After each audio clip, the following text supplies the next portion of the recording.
तो स्वागत है आप सभी लोगों का फ्यूचर वेडनेसडे की वीडियो में। तो आज हम बात करेंगे कि इंटर्नशिप और अप्रेंटिसशिप जो है वो कैसे फ्रॉड है इंडिया में। तो पहले हम इसका लिटरल मीनिंग समझेंगे या फिर इसका मीनिंग समझेंगे कि ये होते क्या है। इंटर्नशिप जो होती है वो शॉर्ट टर्म होती है, यानी कि कुछ टाइम के लिए होती है। ठीक है, फिर इसमें कोई भी स्टाइपेंड नहीं मिलता या फिर कह सकते हैं कि पैसा नहीं मिलता आपको काम करने का। ठीक है, सीखने का होता है काम, इसमें थोड़ा बहुत कराते हैं, इतना नहीं कराते। और मोस्ट ऑफ टाइम जो है इसमें सिर्फ देखना होता है आपको। ठीक है, ऑब्जर्व करना होता है कि कैसे चीज़ कैसे हो रही है। ठीक है, कि कोई कॉरपोरेट कल्चर कल्चर है वो कैसे काम करता है, काम कैसे होते हैं, और आपको फ्यूचर में जाके कैसे काम करना है उस पोजीशन के लिए। तो इसमें जो एक मेथड यूज़ किया जाता है वो है कि शेडोइंग। जॉब शेडोइंग में क्या होता है कि आपको जो जॉब करनी है उसको उस जो करंटली उस जॉब को कर रहा है उसको आपको देखना होता है सिर्फ। ठीक है, तो इंटर्नशिप भी उसी तरीके से होती है कि जो जॉब करनी है या फिर उससे सिमिलर जॉब जो करनी है फ्यूचर में जाके उसको सिर्फ आप देखते हैं, ऑब्जर्व करते हैं और उससे सीखते हैं।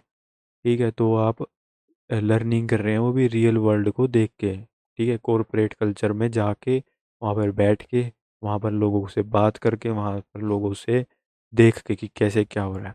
ठीक है, जो अप्रेंटिसशिप होती है, अप्रेंटिसशिप जो है वो डिफरेंट होती है इंटर्नशिप से। कैसे? क्योंकि ये लॉन्ग टर्म तक होती है और इसमें पैसा भी मिलता है।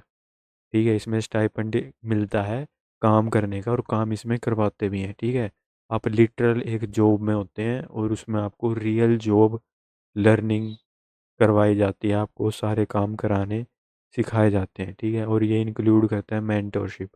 मेंटोरशिप क्या होता है कि कोई गाइडेंस आपको प्रोवाइड करता है सीनियर, चाहे वो सीईओ हो या फिर कोई क्लर्क हो या फिर जिस भी पोजीशन में आपको जाना है, वो आपको मेंटोरशिप या फिर गाइडेंस प्रोवाइड करेंगे कि ऐसे काम ऐसे करते हैं। ठीक है, और ग्रेजुअल रिस्पॉन्सिबिलिटी आपको दी जाती है कि थोड़ा थोड़ा काम आपको देने लगेंगे कि आप सीख जाओ।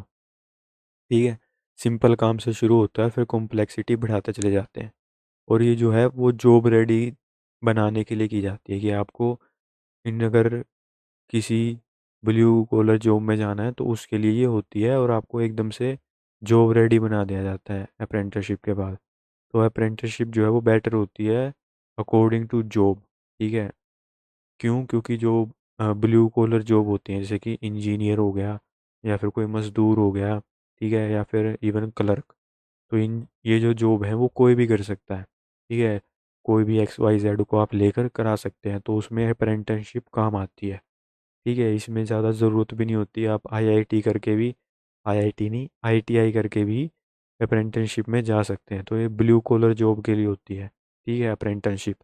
जबकि जो इंटर्नशिप होती है वो वाइट कॉलर जॉब या फिर सीनियर लेवल पोस्ट या फिर मैनेजीरियल रोल या फिर बॉस लेवल जॉब आप कह सकते हैं, उनके लिए होती है इंटर्नशिप। ठीक है, और ये कुछ ना कुछ आपको आता है या फिर आप स्टूडेंट हैं, स्टूडेंट भी इंटर्नशिप करते हैं, लेकिन वो डिफरेंट टाइप की होती है। और हम आज उसी के बारे में बात करेंगे कि स्टूडेंट्स को कैसे बिट्रे किया जाता है, स्टूडेंट्स को कैसे बरगलाया जाता है, फिर धोखा दिया जाता है इंटर्नशिप या फिर अप्रेंटिसशिप के बहाने से। तो इम्पोर्टेंट क्या है, नाउ ए डेज एजुकेशन जो हम ले रहे हैं और जो रियल वर्ल्ड वर्किंग है, ये तो सभी कहते हैं कि जो तुम्हें पढ़ाया जा रहा है और जो रियल वर्ल्ड चीज़ें हैं उसमें काफ़ी ज़्यादा फ़र्क है। तो उस फ़र्क को कम करने के लिए अप्रेंटिसशिप और इंटर्नशिप करवाई जाती है और ज़रूरी भी है, लेकिन इंडिया में इसका बुरा हाल है। तो कंपनीज़ के पर्सपेक्टिव से देखें तो कंपनीज़ जो है, वाई कंपनीज डोंट रियली, ठीक है, रियली वांट टू, ये कोई भी कंपनी जो है वो इंटर्न नहीं मानती, कोई भी कंपनी जो है वो अप्रेंटिसशिप जो होती है उसको इतना इम्पोर्टेंस नहीं देना चाहती। क्यों नहीं देना चाहती? एक तो फाइनेंशियल बर्डन पड़ता है। ठीक है, आपको स्टाइपेंड देना पड़ेगा अप्रेंटिसशिप में। ठीक है, इंटर्नशिप में भी स्टाइपेंड होता है, कुछ कंपनी देती है कुछ नहीं भी देती। ठीक है, तो एक तरीके से लूज मार्केट है। ठीक है, जिसका मन है वो दे दे, जिसका मन नहीं है, श्रद्धा है, वो दे दे, जिसकी श्रद्धा नहीं है वो ना दे। तो एक तरीके से लूज मार्केट है ये पूरा का पूरा, और फाइनेंशियल बर्डन पड़ता है कंपनी के ऊपर। Do not generate immediate revenue, यानी कि अगर आप अप्रेंटिसशिप से किसी को लाते भी हैं, ठीक है, और वो काम कर रहा है, तो वो एकदम से रेवेन्यू जनरेट करना नहीं सीख शुरू कर देगा। वो पहले सीखेगा, फिर उसको धीरे धीरे रूटीन में करेगा और फिर उसकी कहते हैं ना कि एक आदत बन जाएगी, वो इजीली कर पाएगा उस काम को। लेकिन उसमें टाइम लगता है, ठीक है। तो इन दी एंड जो है वो नेट लॉस हो रहा है आपकी कंपनी को, एकदम से आपको प्रॉफिट नहीं मिल रहे, तो आप लॉस में ही चल रहे हो। इससे अच्छा तो आप पके पकाए या फिर जो लेबर मार्केट में पहले से लोग हैं उनको ही उठा के ले आओ, जो होता भी है। अगर कोई ऐसी इंडस्ट्री लग रही है जो पहले नहीं लगी है, तो बाहर की फॉरेन कंट्रीज से एम्प्लॉयज़ को लेके आया जाता है। क्यों? क्योंकि यहाँ पर है ही नहीं वो चीज़, ठीक है। तो वहाँ पर डायरेक्ट जॉब मिलती है बाहर के लोगों को। लेकिन अगर कोई डेली का है, जैसे क्लर्क हो गया या फिर कुछ और, कह सकते हैं इंजीनियरिंग का काम हो गया, मैकेनिक हो गया, तो उसमें जो है अप्रेंटिसशिप की जाती है, ठीक है। लेकिन उसमें लॉस होता है, फाइनेंशियल बर्डन पड़ता है, ठीक है। लॉस तो हम नहीं कह सकते, फाइनेंशियल बर्डन कंपनी के ऊपर पड़ता है, और ये सर्टेन है, ठीक है। लैक ऑफ ट्रेनिंग और मेंटोर्स, ठीक है। जो ट्रेनर्स होते हैं और मेंटर्स होते हैं वो इतने ज़्यादा अवेलेबल नहीं है मार्केट में, ठीक है। और एम्प्लॉयज़ आर नॉट टीचर्स। जो एम्प्लॉयज़ होते हैं वही मेंटर होते हैं, वही टीचर होते हैं, उनको ही ट्रेन करना पड़ता है किसी को, ठीक है। क्योंकि ट्रेनर नहीं है, मेंटोर इतने नहीं है इंडिया में, तो ख़राब है बिल्कुल। इंडिया में है ही नहीं ट्रेनर्स और मेंटोर जैसी चीज़ ही नहीं होती। तो एम्प्लॉयज़ को ही ट्रेनर बना दिया जाता है, एम्प्लॉयज़ को ही टीचर बना दिया जाता है। यहाँ दिक्कत क्या होती है, एम्प्लॉय जो है वो टीचर नहीं है, उन्होंने पहले कभी भी टीचिंग नहीं की, ना ही उनको पता है, ना ही उनको करना आता है। तो ना तो इंटर्न और अप्रेंटिसशिप जो कर रहा है उसको कुछ पता है, ना ही जो एम्प्लॉय है उसको कैसे करना है उसको पता है। तो ये पूरा सिस्टम एक तरीके से कोलैप्स करने लग जाता है वहीं पर इनिशियली। तो इंटर्न जो है वो काज करते हैं स्लो आउटपुट, ठीक है। कोई इंटर्न आ गया या फिर कोई अप्रेंटिस आ गया, तो वो बैठा है, ठीक है। आपको बिठाना पड़ेगा, तो वो बीच में अड़ेगा आपको, ठीक है। आप कुछ काम कर रहे हैं तो बार बार पूछेगा ये कैसे होता है, ये कैसे होता है, ठीक है। आपका जो आउटपुट है, रोज़मर्रा का जो काम है वो धीमा हो जाएगा, और रिपीटिटिवली एक्सप्लेनेशन करनी पड़ेगी उसको कि भाई ये कैसे होता है, बार बार वो पूछेगा। तो आपका आउटपुट इन जनरल कम हो जा रहा है, तो आपका जितने भी एफर्ट हैं वो वेस्ट हो जा रहे हैं, ठीक है। तो इन टोटल जो है वेस्ट ऑफ टाइम है, वेस्ट ऑफ रिसोर्सेज है, ठीक है। और इंटर्न जो इंडियन इंटर्न्स हैं और अप्रेंटिस है, उनमें इतनी ज़्यादा स्किल नहीं होती, तो आपको जीरो से सिखाना पड़ेगा, स्क्रैच से हर चीज़ सिखानी पड़ेगी। भाई ये चीज़ ऐसे होती है, ये चीज़ ऐसे होती है, तो उसमें और भी ज़्यादा टाइम लगेगा, ठीक है। एक तो कॉन्फिडेंस भी नहीं होता, ऊपर से आपको हर चीज़ सिखानी भी पड़ रही है। तो इन टोटल आपको एफर्ट पूरे लग रहे हैं, रिवेन्यू आपको नहीं मिलेगा, और एक बर्डन या फिर आउटपुट आपका घट जाएगा, ठीक है। तो मोस्ट इंटर्न जो है और अप्रेंटिस जो है never return to company. Most जो इंटर्न होते हैं और अप्रेंटिस होते हैं वो दोबारा कंपनी में नहीं आते। क्यों नहीं आते हैं? क्योंकि एक तो कल्चर बहुत गंदा होता है, ठीक है। कॉरपोरेट कल्चर का सबको पता है कि एक बार अगर कोई इंसान देख लेता है तो उसका दोबारा आने का मन नहीं करता, ऐसा होता है, ठीक है। तो अगर कोई इंटर्न है या फिर अप्रेंटिस है, अगर वो रह भी जाता है ना किसी कंपनी में, तो उसको लगने लगता है कि भाई मुझे इसी एनवायरनमेंट में, इसी कल्चर में कभी ना कभी काम करना है, ठीक है। तो वो कंपनी से कहीं ना कहीं दूर होता चला जाता है, क्योंकि उसको असलियत का पता चल जाता है। हालांकि अप्रेंटिस जो होते हैं वो कंपैरेटिवली अच्छे से काम करते हैं, क्यों? क्योंकि वो गरीब होते हैं। ये कोई मैकेनिक है भाई, उसको खाने को नहीं है, लेकिन कोई इंटर्न है वो मैनेजरियल लेवल का काम कर रहा है या फिर करना चाहता है, तो उसके पास चॉइस है, वो किसी और कंपनी में जा सकता है, ठीक है। तो उसको ज़्यादा ओपननेस है। अप्रेंटिस जो है वो फिर भी टिक जाते हैं। डेवलपिंग कंट्रीज़ की जो कंडीशन है, कॉरपोरेट कल्चर है, वो बहुत ज़्यादा लेज़ी और टॉक्सिक है, ठीक है। तो इंटर्न जो भी लर्न करते हैं वो सिर्फ यही लर्न करते हैं कि बैड प्रैक्टिसेस, ठीक है। कि तू तड़ाक से बात हो रही है, इनडिसिप्लिन है, लेजीनेस है, कोई इधर पड़ा है, कोई उधर पड़ा है, कोई तारक मेहता का उल्टा चश्मा देख रहा है, ठीक है।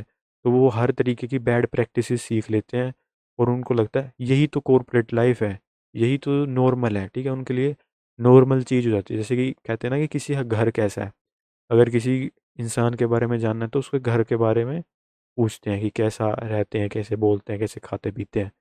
तो वैसे ही कॉर्पोरेट लाइफ में हो जाता है कि जैसे हम रहते हैं या फिर इंटर्नशिप या फिर अप्रेंटिसशिप करते हैं, हमें लगता है कि यही नॉर्मल है, कि ऐसे ही होता होगा, यहाँ हो रहा है तो और जगह भी होता होगा। तो ये नॉर्मलाइज हो जाती है चीज़ें। तो जब भी अगर वो इंटर्न या अप्रेंटिस है वो किसी और कंपनी में जाएगा, तो वो कहेगा कि भाई हमारे यहाँ तो ये होता था, मैं तो ऐसे करूँगा, मैं तो वैसे करूँगा, ठीक है। तो वहाँ पर कह सकते हैं कॉन्फ्लिक्ट भी होता है, या फिर वो रह नहीं पाता, ठीक है। कंपनी और एम्प्लॉय के बीच में कह सकते हैं टकराव होना शुरू हो जाता है कल्चर में, और जितनी भी उसने चीज़ें सीखी हैं उसमें। तो एक बैड इम्पैक्ट डालता है स्टूडेंट्स के ऊपर। तो अब स्टूडेंट्स का पर्सपेक्टिव देख लेते हैं, जो कि सबसे इम्पोर्टेंट है। तो स्टूडेंट्स जो होते हैं उनको पहले तो कुछ पता नहीं होता, ठीक है। जो इनोसेंस मीट मीट इनडिफरेंस, तो हम इन दो पॉइंट को लेके चलेंगे कि एक तो स्टूडेंट जो है वो इनोसेंट है, उनको पता नहीं, और बाद में उनके साथ जो है भेदभाव होता है, फिर जो भी उनके साथ कह सकते हैं कि एक बिट्रेयल या फिर चीज़ें होती हैं उसके बारे में। तो स्टूडेंट नो नथिंग, स्टूडेंट को कुछ नहीं पता। वो अभी नया ताजा है, ठीक है। कहते हैं ना कि चिकना लड़का है, तो वो भी चिकना है, उसको कुछ नहीं पता। और वो हर किसी को ट्रस्ट करना शुरू कर देता है। जो उसको पहला बंदा दिखेगा कंपनी में, वो सोचेगा भाई यही मेरा गुरु है, यही मेरा मेंटोर है, और वो ही चीज़ वो करता चला जाएगा जो भी वो बोलेगा। और बैड इंटर्नशिप जो होती है वो बैड करियर का स्टार्ट होती है, ठीक है। जैसे आपने कहीं पे ऐसी जगह पे कर ली इंटर्नशिप जिसकी कोई वैल्यू ही नहीं है, तो अगर आप जॉब मांगने जाएंगे या फिर जॉब करने जाएंगे, मांगने नहीं, तो आपको जो है कह देंगे कि भाई ये तो कंपनी को हम जानते ही नहीं, ठीक है, इसकी कोई वैल्यू नहीं है। मोस्ट ऑफ टाइम क्या होता है, जब आप इंटरव्यू देते हैं तो इंटरव्यूअर कहता है हमने तो इस कंपनी के बारे में सुना ही नहीं है। तो जब उस कंपनी के बारे में सुना ही नहीं है, तो आप जॉब कैसे मांगेंगे उसके बिहाफ पे। तो वो उसको साइड लाइन कर देते हैं, ठीक है, उसको कंसीडर ही नहीं करते आपकी इंटर्नशिप को या फिर अप्रेंटिसशिप को।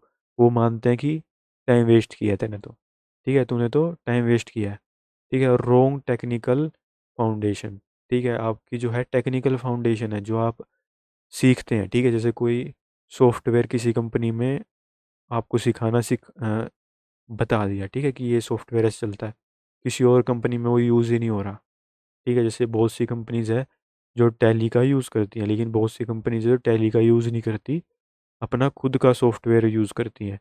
तो आपको जो है अगर टेक्निकल फाउंडेशन ही गलत है, तो आप कोप अप नहीं कर पाओगे उस कंपनी में, ठीक है। तो इंटर्नशिप और अप्रेंटिसशिप का ये भी एक साइड इफ़ेक्ट कह लो या फिर लिमिटेशन कह लो। और आपके अंदर मैंने पहले ही बताया कि बैड वर्किंग एथिक्स आ जाते हैं, कि कोई कहीं पड़ा है, कुछ पता ही नहीं है, ठीक है, कि लेज़ी और बिल्कुल टॉक्सिक माहौल हो रखा है, गालियाँ गलौज चल रही है, तो एक बैड वर्किंग एथिक्स आपके अंदर आ जाते हैं। दे बिकम कन्फ्यूज, ठीक है। जो इंटर्न है या फिर अप्रेंटिस है वो कंफ्यूज हो जाता है कि भाई ये क्या हो रहा है। क्यों? क्योंकि उसके दिमाग में एक होता है कि ये तो बहुत अच्छा होगा, ठीक है, मैं बहुत कुछ सीखूंगा। लेकिन वहाँ जाके पता क्या चलता है कि भाई कुछ किसी को कुछ नहीं आता, ठीक है।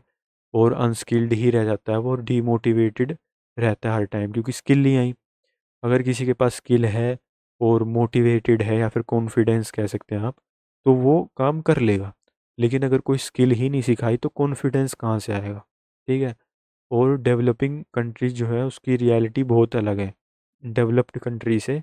डेवलपिंग कंट्री की बहुत ज़्यादा रियलिटी अलग है, ट्रू अलग है, ठीक है। तो ट्रेनिंग इज़ बर्डन सोचा जाता है यहाँ पर। जो स्टूडेंट्स हैं वो सोचते हैं कि भाई अच्छा इंटर्नशिप मैंडेटरी है तो कर लो कैसे ना कैसे, ठीक है। उनको हल्के में लेके चलते हैं कि भाई कुछ नहीं सीखेंगे, ठीक है, या फिर नकली बनवा लेते हैं या फिर करते ही नहीं है, ठीक है। तो ट्रेनिंग या फिर इंटर्नशिप या फिर अप्रेंटिसशिप को एक बर्डन की तरह लेके चलते हैं सब। सिर्फ स्टूडेंट ही नहीं, जो वर्किंग भी हैं कंपनी में वो भी बर्डन की तरह ही लेके चलते हैं, और कंपनी भी बर्डन की तरह ही लेके चलती है।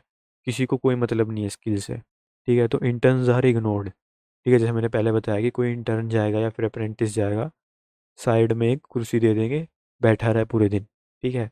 उसको कोई नहीं पूछने आने वाला, कोई कुछ नहीं सिखाने वाला, वो बस वहीं बैठा रहेगा वहीं, मतलब पूरी इंटर्नशिप वहीं ख़त्म है उसकी, एक चेयर पे। और बीच में अड़ेगा वो अलग। तो इररिलेवेंट वर्क, ठीक है, या फिर उसको इररिलेवेंट वर्क दे देंगे।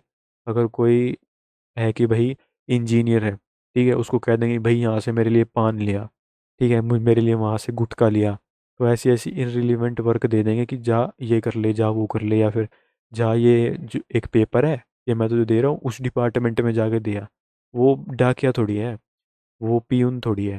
तो इररिलेवेंट वर्क देके उसका टाइम वेस्ट भी कर किया जाता है। देन चीप लेबर, उसको एज एन चीप लेबर समझा जाता है कि भाई ये तो फ्री बैठा है, ठीक है, ये तो सस्ती लेबर है, ये उसको कह देंगे कि रिटोरिकल वर्क वर्क दे देंगे और उससे मैनुअल वर्क कराएंगे, ठीक है। तो एक तरीके से ये भी एक्सप्लोटेशन किया जाता है। You can stay student for, ठीक है। और बेसिकली क्या कहा क्या जाता है कि स्टूडेंट्स ही नहीं सीखना चाहते, ठीक है, वो ही इसको सीरियसली नहीं लेते। उनकी ही गलती है ना भाई, वो क्यों नहीं कर रहे ये सब कुछ, ठीक है। उनको अगर बहुत से लोग हैं जो एमएनसी में भी इंटर्नशिप करते हैं, अप्रेंटिसशिप करते हैं। एमएनसी में चला जा भाई, गूगल में चला जा, माइक्रोसॉफ्ट में चला जा। तो क्वेश्चन ये है कि कितनों के पास इतनी अपॉर्चुनिटी है। बहुत कम के पास है और बहुत ही लिमिटेड अपॉर्चुनिटी है कि आप किसी एमएनसी में जाके जॉब या फिर अप्रेंटिसशिप या फिर इंटर्नशिप कर पाएंगे। ज़ीरो के बराबर है, ठीक है। अ- अगर हम 1 अरब की आबादी लेके चल रहे हैं तो, ठीक है। ठीक है, तो यहाँ पर जो है इंडिया जो है खास करके वो एक्सेप्शन पे चल रहा है। एक्सेप्शन यानी कि कुछ ना कुछ होंगे जो निकल जाएंगे, जैसे कि शुभांशु शुक्ला, ठीक है। वो स्पेस में जाके आ चुका है, वो सब कुछ जानता है, ठीक है, वो एस्ट्रोनॉट है, जो ये है वो है। लेकिन उसके ऊपर पैसा कितना फूका गया है, ठीक है। और वो एक्सेप्शन है, एक इंसान है हमारे पास लिविंग जो स्पेस में गया है, जो एक एस्ट्रोनॉट है, और कोई है ही नहीं। तो ये एक्सेप्शन है, सिर्फ एक ही है। इसरो एक ही है, ठीक है, एक ही चांस है हमारे पास। और भी इंडिया में जो है ऐसा ही है। कह सकते हैं मोनोपोली कह सकते हैं, फिर एक्सेप्शन कह सकते हैं कि एक्सेप्शन पे चल रहा है, ठीक है। कोई अब्दुल अब्दुल कलाम आज़ाद बन गया, ठीक है, तो वो एक्सेप्शन है। कोई जो है भीमराव अंबेडकर बन गया तो वो एक्सेप्शन है, ठीक है। कोई भी सचिन तेंदुलकर बन गया तो वो एक्सेप्शन है। हर कोई नहीं होता, हर कोई विराट कोहली भी नहीं होता, ठीक है। तो एक्सेप्शन पे ही चल रहा है पूरा का पूरा इंडिया। और सोशल इकोनॉमिकल फैक्टर्स की तो मैंने बात भी नहीं की। जैसे कि पेरेंट्स जो है वो अफोर्ड नहीं कर सकते फाइनेंशियली। बहुत सी जो इंटर्नशिप और अप्रेंटिसशिप होती है वो बाहर होती है, जिसमें फाइनेंस लगता है, पैसा लगता है। अब बाहर रहोगे, आप खाओगे पियोगे, ये जान आने जाने का भी आपका खर्चा लगेगा। तो एक फाइनेंशियल प्रेशर बनता है, और इंटर्नशिप में तो पैसा मिलता भी नहीं, ठीक है। अप्रेंटिसशिप में जो है वो पैसा मिलता है लेकिन ना के बराबर ही होता है। तो फाइनेंशियल बर्डन पड़ता है स्टूडेंट्स के ऊपर, फैमिलीज़ के ऊपर। ऊपर से कल्चर जो है वो भी नहीं अलाउड करता, जैसे कि फीमेल होगी, फीमेल को लोग नहीं चाहते कि भाई शहर से बाहर जाए, ठीक है। तो वो भी एक लिमिटेशन होगी या फिर एक फैक्टर हो गया जिससे इतनी अच्छी इंटर्नशिप और अप्रेंटिसशिप नहीं हो रही इंडिया में। There are also there other endless factor, यानी कि और भी बहुत से एंडलेस फैक्टर हैं, ठीक है, स्टूडेंट्स के लिए। नोट अलाउ नथिंग, ठीक है। और नो, जो स्टूडेंट्स हैं वो कुछ नहीं जानते। कंपनी जो है वो कराना ही नहीं चाहती, और गवर्नमेंट जो है वो सो रही है। गवर्नमेंट का तो कुछ पता भी नहीं है। सिर्फ स्कीम ला देने से कुछ नहीं होता। तो यही था इस वीडियो के लिए। अगर वीडियो अच्छी लगी हो, इन्फॉर्मेटिव लगी हो, तो like share subscribe my channel.